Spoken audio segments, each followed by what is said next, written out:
यहोशू की पुस्तक चौथा अध्याय कुल वचन 24। स्मृति के 12 पत्थर। जब उस सारी जाति के लोग यरदन के पार उतर चुके, तब यहोवा ने यहोशू से कहा, प्रजा में से 12 पुरुष अर्थात गोत्र पीछे एक एक पुरुष को चुनकर यह आज्ञा दे, तुम यरदन के बीच में जहाँ याजकों ने पाँव धरे थे वहां से 12 पत्थर उठाकर अपने साथ पार ले चलो, और जहाँ आज की रात पड़ाव होगा वही उनको रख देना। तब यहोशू ने उन 12 पुरुषों को, जिन्हें उसने इस्राएलियों के प्रत्येक गोत्र में से छांट कर ठहरा रखा था, बुलवाकर कहा, तुम अपने परमेश्वर यहोवा के संदूक के आगे यरदन के बीच में जाकर इस्राएलियों के गोत्रों की गिनती के अनुसार एक एक पत्थर उठाकर अपने अपने कंधे पर रखो, जिससे यह तुम लोगों के बीच चिन्ह ठहरे, और आगे को जब तुम्हारे बेटे यह पूछे, इन पत्थरों का क्या मतलब है, तब तुम उन्हें यह उत्तर दो कि यरदन का जल यहोवा की वाचा के संदूक के सामने से 2 भाग हो गया था, क्योंकि जब वह यरदन पार आ रहा था तब यरदन का जल 2 भाग हो गया। अतः वे पत्थर इस्राएल को सदा के लिए स्मरण दिलाने वाले ठहरेंगे। यहोशू की इस आज्ञा के अनुसार इस्राएलियों ने किया, जैसा यहोवा ने यहोशू से कहा था, वैसा ही उन्होंने इस्राएली गोत्रों की गिनती के अनुसार 12 पत्थर यरदन के बीच में से उठा लिए और उनको अपने साथ ले जाकर पड़ाव में रख दिया। और यरदन के बीच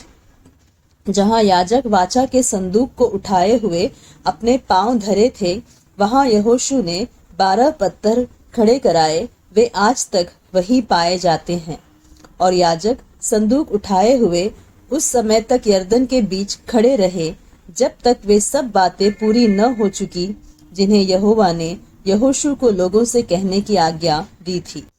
तब सब लोग फुर्ती से पार उतर गए, और जब सब लोग पार उतर चुके, तब याजक और यहोवा का संदूक भी उनके देखते पार हुए। और रुबेनी, गादी और मनश्शे के आधे गोत्र के लोग मूसा के कहने के अनुसार इस्राएलियों के आगे पांति बांधे हुए पार गए, अर्थात कोई 40,000 पुरुष युद्ध के लिए हथियार बांधे हुए संग्राम करने के लिए यहोवा के सामने पार उतरकर यरीहो के पास के अराबा में पहुंचे।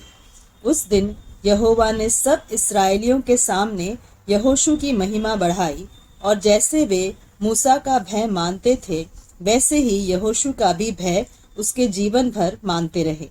तब यहोवा ने यहोशू से कहा, साक्षी का संदूक उठाने वाले याजकों को आज्ञा दे कि यरदन में से निकल आए। तो यहोशू ने याजकों को आज्ञा दी, यरदन में से निकल आओ।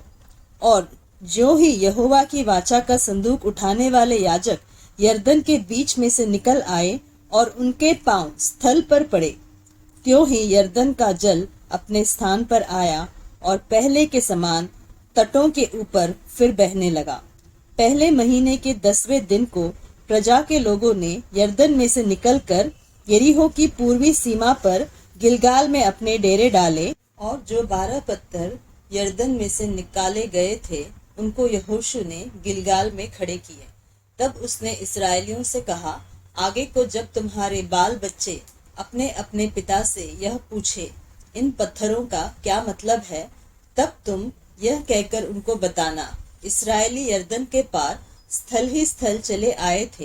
क्योंकि जैसे तुम्हारे परमेश्वर यहोवा ने लाल समुद्र को हमारे पार हो जाने तक हमारे सामने से हटाकर सुखा रखा था, वैसे ही उसने यरदन का भी जल तुम्हारे पार हो जाने तक तुम्हारे सामने से हटाकर सुखा रखा, इसलिए कि पृथ्वी के सब देशों के लोग जान ले कि यहोवा का हाथ बलवंत है, और तुम सर्वदा अपने परमेश्वर यहोवा का भय मानते रहो।